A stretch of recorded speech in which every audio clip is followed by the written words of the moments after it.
I'm making my way across the baking heat of the Arizona desert to see one of the most exciting developments in assault rifles in decades.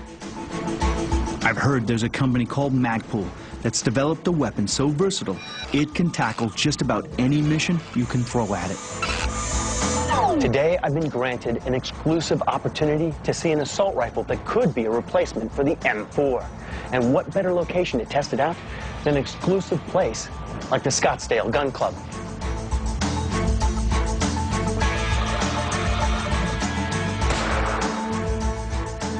And when I say exclusive, identification is completed. I mean exclusive.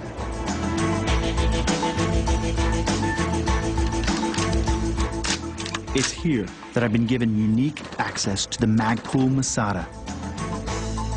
The Magpul Masada over the standard M4 truly is a modular weapon system.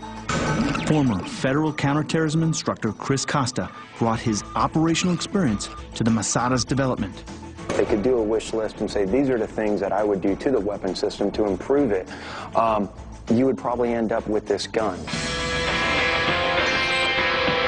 It's simple. It's caveman is really what this is. It's caveman simple, it's light, it's fast. For 40 years now, the M16 and its shorter barrel cousin, the M4, have been the weapons of choice for the U.S. military forces. The basic M16 is a great weapon, but it has some design limitations. The charging handle is in the rear of the gun, which stops the use of elevation for like a cheek piece for standard optics. Richard Fitzpatrick is the president and founder of Magpul Industries. It's also non-ambidextrous on the selector lever and also the bolt release. So to release the bolt back, you have to do like a three-handed affair. You have a release for the magazine here, but it's also, if you do weak side transition, there's no release for the magazine release on this side. What we like about it is it's very light and flickable. You can actually, when you position it, you can, it feels very comfortable to shoot and point at the target. Essentially, everything we liked about the M16, we tried to keep. Magpul started with the basic M16 design, re-engineered areas like the rear charging handle, removing the rear buffer tube, and updating the lower receiver for the 21st century. As the project continued, more and more parts were redesigned until all that was left of the M16 was the barrel, fire control mechanism, and the front sight post. Starting with these, Magpul designed a completely new rifle with a modern, robust frame that ended up being a half a pound lighter than the M16. The redesign allowed them to introduce new enhancements like a folding stock, adjustable cheek well, and a full-length rail system for mounting optics. Then, they added ambidextrous controls along with a free-floating barrel to increase accuracy. We try to make it so that if you're a novice, you can pick it up and you automatically know how the weapon is supposed to be used just by looking at it and feeling it. And they were completely right. The first time I picked up this weapon, it felt very familiar.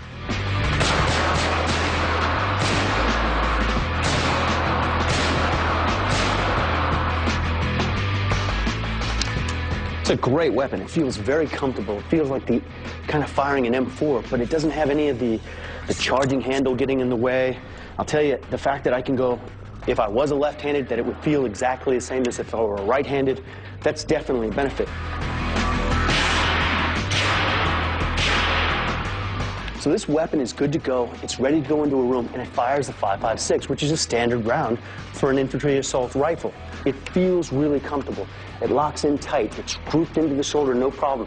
Picking up the sights, no problem. Flicking it, easy. So boom, just like that, I'm able to put rounds downrange very accurately. But the Masada's biggest selling point is its modular design. If I'm tasked with a mission where I need long-range shooting, I can quickly fit an 18-inch barrel so I can take that shot. If I receive another mission that requires something a little smaller or maybe a little craftier, with this weapon, that's no problem. It just provides a user a lot of flexibility, and everything's been very well thought out since it was built from the ground up. If you drop this weapon system overseas right now and gave it to our troops and they pulled it out of a crate, it's pretty self-explanatory. It doesn't take a rocket scientist to start utilizing this weapon system. The The Masada has one cool trick up its sleeve that no other weapon of its kind can match. You want to build a AK or? Well, let's build the AK. What the Okay. heck? Mike Mayberry leads the design team that built the Masada. So I can select my stock. We'll build a short-barreled gun, I guess, so we can go with the folding stock.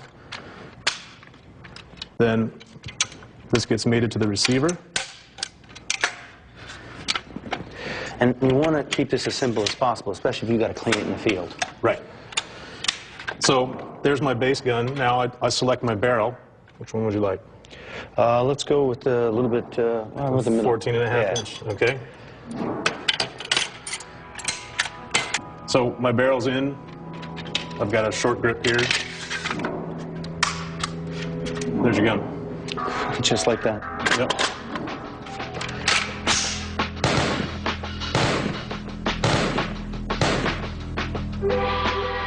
Just like that, the Masada can impersonate the legendary AK-47 and fire its round. So one of the things you're saying is I actually have the capability of turning this weapon into a weapon that fires 7.62 by 39. Exactly. So it can fire the AK round. Yes.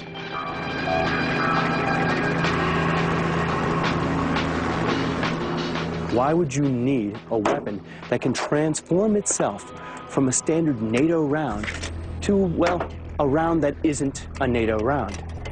Well, I'm going to tell you, there might be some people out there that would like to have the comfort of a weapon they're really familiar with, but without a NATO round. Take, for instance, a special operations unit carrying out a covert mission behind enemy lines. Chris and I need to move across terrain without leaving evidence that we've been there.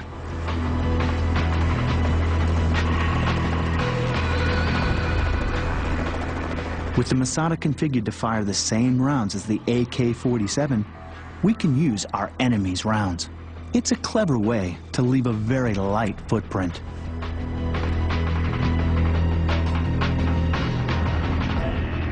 When you're undercover with the Masada, you can virtually disappear into the landscape.